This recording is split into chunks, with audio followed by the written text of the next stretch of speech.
e do pó nasci, mas tu me amas e morrestes por mim.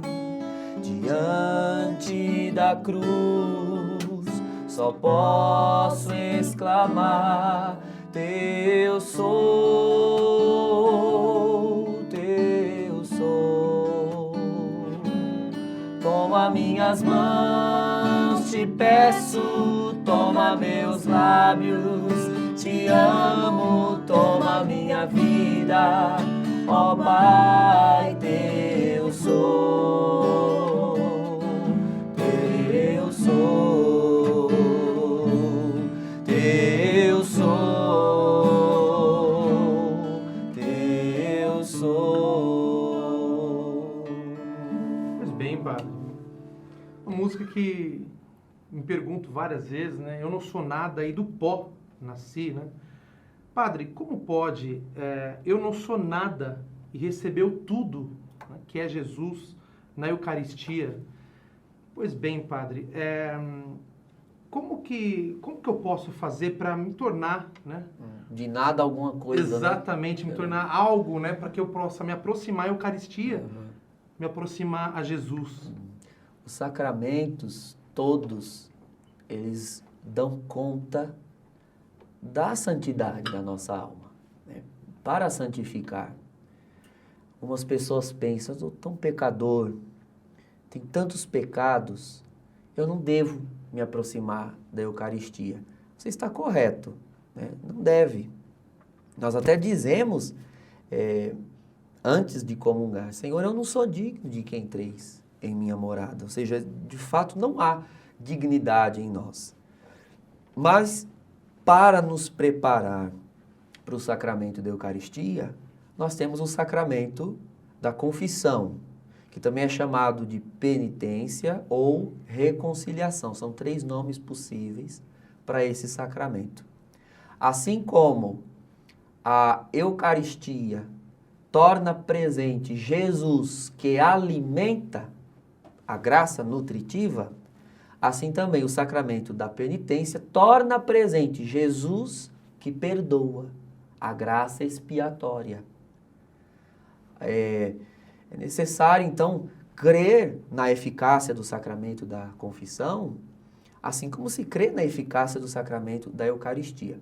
Qual é o papel, né, do sacramento da confissão para a nossa alma? É necessariamente preparar para a Eucaristia? Bom, atenção aqui.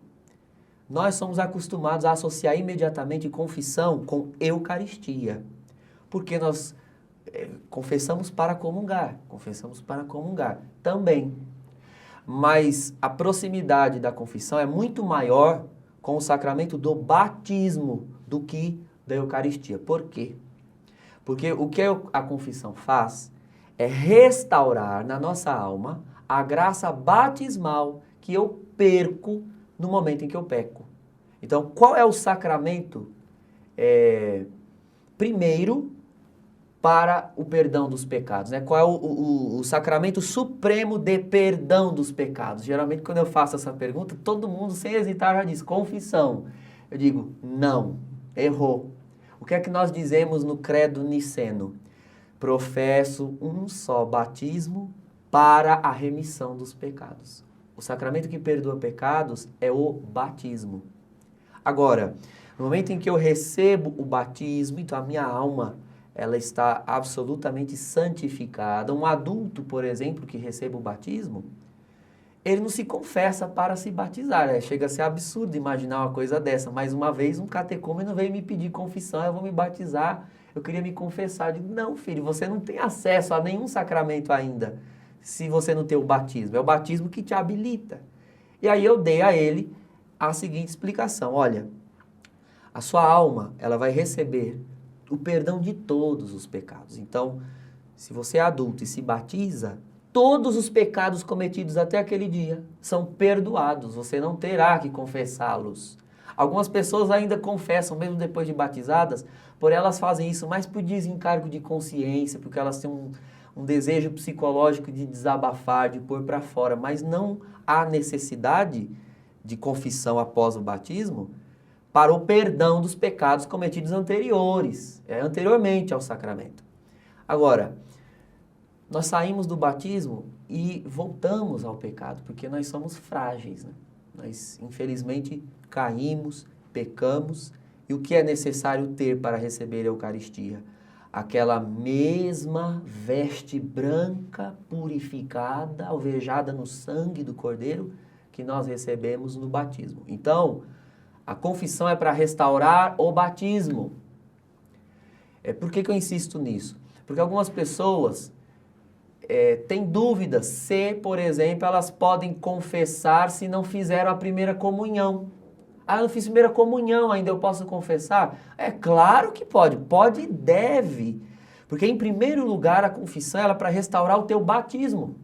Mesmo que você ainda não comungue, seja um adulto que está fazendo preparação para comungar, por exemplo, não fez a primeira comunhão na infância, vai recebê-la ainda, mas você já deve ter o hábito de confessar. Isso é importante ensinar as crianças a ter o hábito de se confessar, não só um mês ou uma semana antes da primeira comunhão, mas desde a imediata idade, com um certo uso de razão, já é bom se confessar. Ensinar a criança, olha, você foi mal criado com o papai, com a mamãe, vai procurar o padre e você vai confessar. E na nossa paróquia, as crianças vêm. A criança ajoelha no confessionário, não dá nem para ver a cabeça dela na telinha, ela é menor que o confessionário, mas ela vem com a mãozinha assim, olha, eu respondi a minha mãe. E aí eu digo, então você não faça mais isso, né, porque nós somos cristãos, é necessário ter obediência. Eu dou a absolvição e guardo o segredo de confissão como qualquer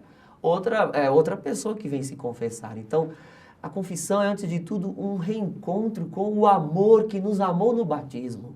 É um reencontro com o perdão que nos perdoou no batismo. E é claro que se você já iniciou uma vida eucarística, não vá se aproximar da Eucaristia sem estar nesse amor eucarístico que morreu por nós e que nos perdoou, né, nos purificou para recebermos a sua vida. Algumas pessoas também perguntam se, por exemplo, a Eucaristia em si perdoa pecados. Bom, a Eucaristia, ela não perdoa pecados mortais. Então, pecados de matéria grave, para estes pecados, o sacramento da confissão é quem possui a graça própria. Agora, nós nos confessamos, nós sabemos bem que afastar-se de Deus na menor brecha já consiste num pecado, talvez não grave, mas um pecado. É perfeitamente possível que até durante a própria missa nós cometamos pecados, no pensamento, às vezes num olhar. Então, é quase que matematicamente assim, impossível você comungar sem ter absolutamente nenhum pecado. Então, ainda que nós tenhamos pecados veniais, aqueles pecados da fragilidade humana, da fraqueza humana, estes sim. Então você vá comungar, é aconselhável que se confesse eles também, mas se você cometeu ali um pecado de pensamento, de olhar, durante a missa, é fazer um ato de contrição, perfeito. A própria ejaculatória, Senhor, eu não sou digno de que entreis em minha morada, mas dizei uma palavra e serei salvo. Se você fala de coração, isso é um ato de contrição. E é claro que a presença do corpo do Senhor na sua alma é maior do que essas pequenas inclinações ao mal que nós podemos ter cometido ali. Então, ela confere sim um perdão. Mas não é bom associar imediatamente a Eucaristia com o perdão dos pecados. É necessário fazer essa associação com o sacramento da confissão. Preparar-se, estar em estado de graça para poder receber. É ali que nós damos a nossa vida para o Senhor, né? É na confissão. Padre, e no questão do perdão no meio da missa, no rito do perdão da missa? Uhum. Isso também? Sim, o ato penitencial. Então, o ato penitencial, ele tem justamente a intenção de suplicar o perdão desses pecados veniais, tá? Não dos pecados mortais. Pecado mortal se perdoa no confessionário. Os pecados veniais, aquelas fraquezas humanas, do dia a dia, às quais nós não devemos nos apegar e nos conformar, mas nós travamos constantes lutas.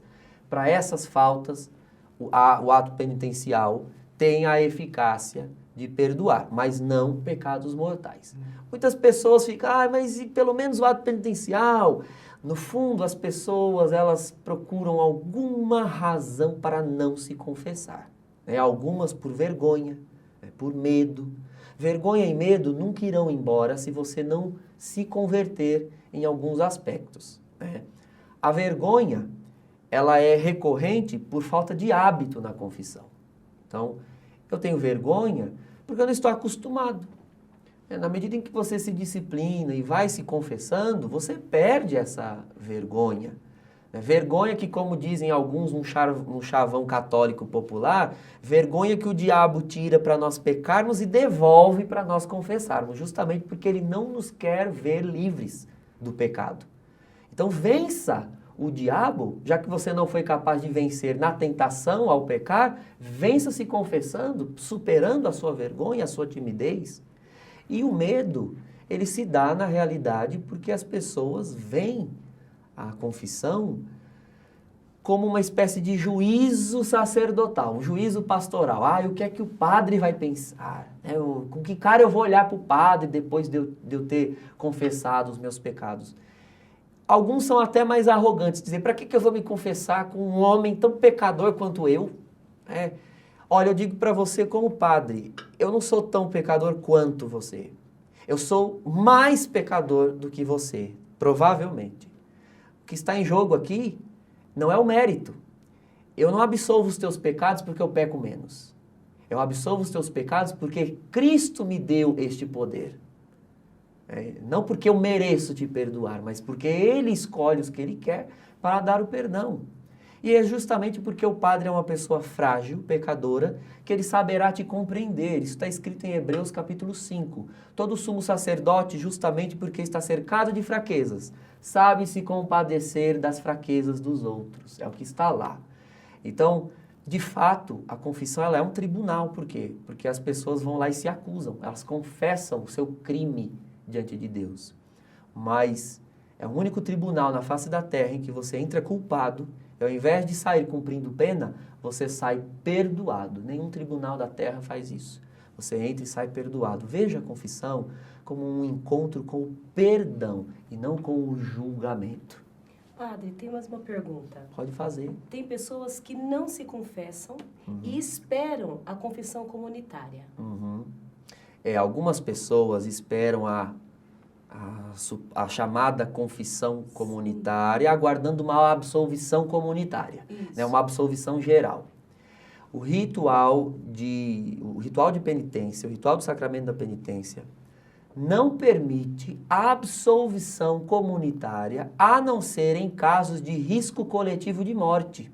Isso está escrito lá.